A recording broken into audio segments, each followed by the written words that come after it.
Hello and welcome back to my channel. I'm Tracy Mayhew, and if you've not been here before, I write contemporary romances and YA fantasy. I'm currently working on the third book of my Viking saga series, Rivers of Blood and Fire. But today I'm not going to talk about writing, I'm going to talk about my second love, and that is reading. This is my monthly what am I reading video. I like doing these videos, but I like sharing what I'm reading to people who are also interested in books. So let's get on with it. December was a slow month for me. It was a slow month in many ways, and I've talked about that on my previous videos. So I'm not going to go over the ins and outs of why it was slow, but it was slow, and reading took a hit as well, to be fair. I think I only read one book in December because at any one time I could only sit down and read for like a few minutes at a time. I do think that I'm over that at the moment. I think that I'm pushing through that, so I am extremely happy with that, and I'm hoping that this year I'll be able to read many books. I have grand plans for reading this year, so fingers crossed that will continue. So the book that I read in December was the second book in the Antique Hunters series by C.L. Miller called Death on the Red Sea. I really enjoyed this story. I read the first book in this series, An Antique Hunter's Guide to Murder, earlier last year, and I really enjoyed that. It's like told from multiple points of view. It's a murder mystery, and the first book, it was all about Freya Lockwood, who is an antique expert. She's been out of the game for a while. She used to do like recovery of stolen antiques for insurance jobs and stuff with her mentor, and while she has been out of the game for like 20 years or something, she her mentor dies. He's left her some journals, and in the first book the first journal was very important, and it continues to be so in the second book, but we move on to the second journal. And the idea is that in this second story, Freya and her aunt, who they kind of like paired up in the first book and they're now like a team, they are now doing the job that Freya used to do with Arthur. So they are recovering stolen antiques and making sure they get back to the rightful people, but there's also murders involved as well. It's kind of like Indiana Jones for antiques. It's really interesting. But anyway, they go on to one of these cruises, and the whole idea is that it's like an antiques cruise, so all the experts are gathered and everyone's kind of like black market dealing and stuff, and then someone turns up dead. And then the body count starts rising, and it's just Freya finds herself caught in the middle of a murder mystery yet again. And yeah, it was really good. We had some characters reappearing from the first book, which was nice to see. One of my favourite characters from the first book was Bella, and it was good to see that she is still in there, still part of the story. And there's a third book now coming out this year, actually. So hopefully when that comes out, I will be able to read that as well. And I'm looking forward to doing that. On to January then. I'm reading one audiobook and I'm reading two physical books. So the audiobook that I'm reading is called Sisters of Sword and Shadow. I'm really enjoying it so far. I've not got too far into it at the moment, but it's kind of like a group of women knights who live in at the same time of King Arthur. So it's a bit of like King Arthur with a twist. And as you know, I've written a series about King Arthur. I'm interested in the legend of King Arthur. So this story should be straight up my alley, but I will let you know what I think of it next month when I hopefully finish it. I'm pretty much on track to finish it by the end of January, so hopefully it will be a positive review. The next book that I am reading is called Dagger Spell by Catherine Kerr.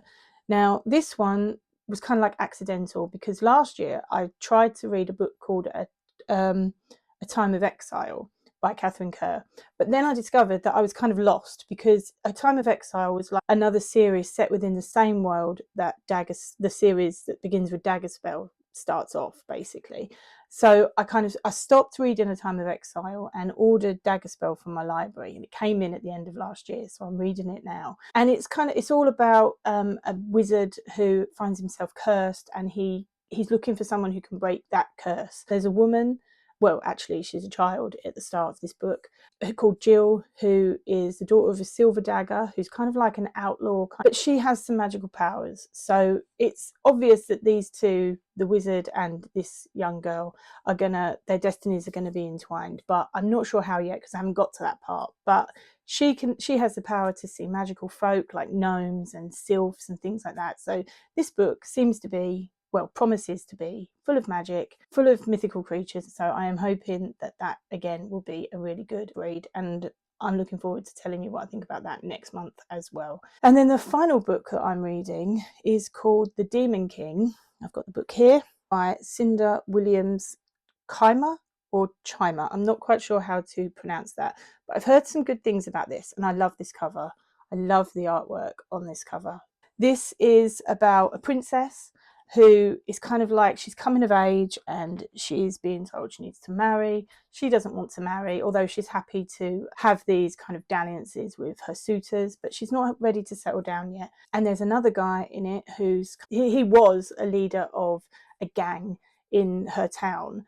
There's two gangs, there's the rag pickers and the Southies, and he was a leader of the rag pickers, but he's left that life behind, but he can't quite shake that reputation he built up as the leader of the raggers. So he's trying to fight against that at the moment, but he has found this amulet. He and his friend confronted some high wizards right at the beginning of the book, so this is not a spoiler, and they were setting fire to a sacred mountain in order to help the princess hunt deer.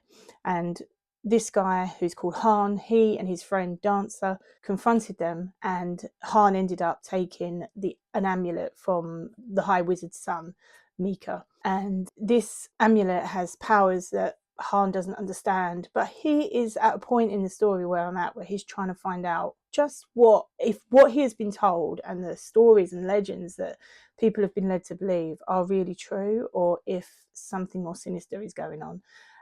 It's a really well written book at the moment. I'm quite far into it. I am really, really enjoying it at the moment, nearly halfway through, and it's really well written. The characters are likable. The characters are really, do you know what? I'm reviewing it already and I haven't even finished it. So I'm going to stop there because I might say too much and then I won't have anything to say in February about it. So all I will say is that at the moment, I recommend this book, but I'm going to stop there, as I say, and I will look forward to coming back to you next month and letting you know what I truly think, having read the whole of the book, because I've no doubt that I will finish it. But anyway, yeah, that's all for this week then. It was quite a short and sweet video, but next month I will be back with my February reads, my January wrap up as well.